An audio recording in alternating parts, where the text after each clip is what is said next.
আজকে আপনাদের সামনে একটা দারুণ একটা রেসিপি নিয়ে এসেছি। একদম মজাদার, খেতেই মন চাবে। সেটার নাম হলো মাছের ডিম ভুনা।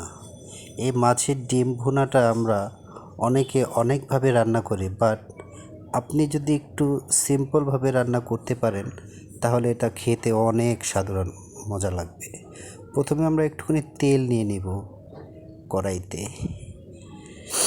তারপরে তেলটা একটু গরম হলে আমরা এর মধ্যে পেঁয়াজ, তারপরে কাঁচামরিচ এগুলো দিয়ে দিব কুচি কুচি করে। তারপরে এটাকে কতক্ষণ নাড়তে নাড়তে একটু হালকা বর্ণ আসলে তখন আমরা 1 কাপ পানি ঢেলে দেব। পানি ঢেলে দেওয়ার পর একটু নাড়া দেব। তারপরে আমরা একটু লবণ দেব, আর একটু নাড়া দেব। তারপর আমরা পরিমাণ মতো আদা বাটা দেব। তারপরে এটা কি, আদা বাটা দিয়ে একটু নাড়ানাড়ি করতে থাকবো। তারপরে আমরা এই মরিচ বাটা, রসুন, হলুদের গুঁড়া, তারপরে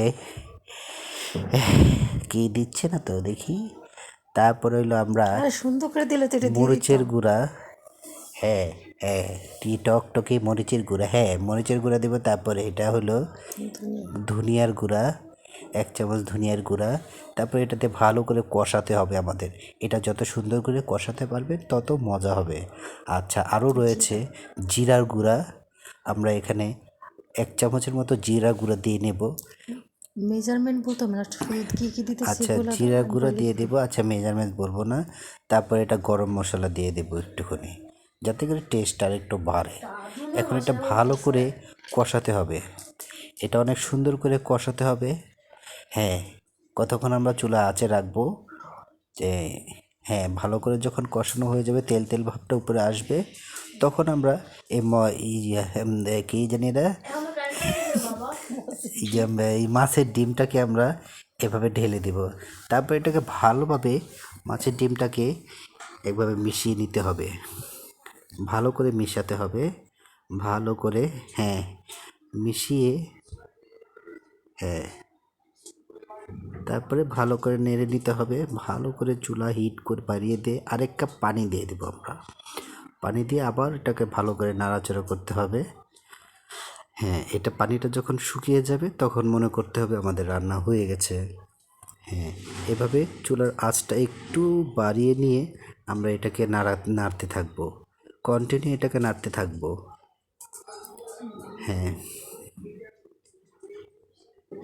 এই যে আমাদের পানিটা অনেকটা শুকিয়ে আসছে এবং এইটা কি জানি এটা, ওই তেলটা বেরিয়ে আসছে।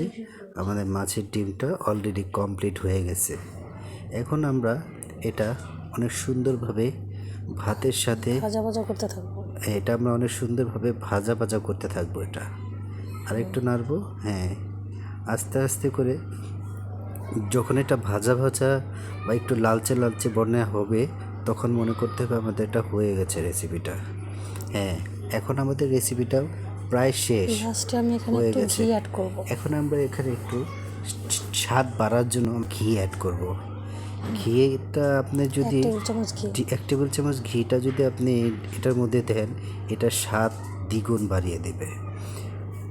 এখন ঘিটা দিয়ে আমরা এটাকে ভালো করে এটা নেড়ে নেব, আর একটু ভাজা ভাজা হয়ে যাবে। নেড়ে নেওয়ার পরে আমরা রেসিপি আমাদের কমপ্লিট। এখন এটা আমরা সুন্দরভাবে পরিবেশন করতে পারবো। এটা আপনি গরম ভাতের সাথে অনেক মজা লাগে। আপনি যদি চান রুটি দিয়ে খেতে তাও খেতে পারবেন, আপনি যদি চান শুধু খেতে তাও খেতে পারবেন। এটা আপনার রুচির ব্যাপার। এখন আমাদের সুন্দর হয়ে গেছে। সুন্দর একটা সার্ভ করব আমরা এক বাটিতে উঠিয়ে। তারপর আমরা একটা ভাত দিয়ে খেতে পারবো। অনেক অসাধারণ একটা রেসিপি, আপনি বাসায় একবার ট্রাই করবেন। ধন্যবাদ।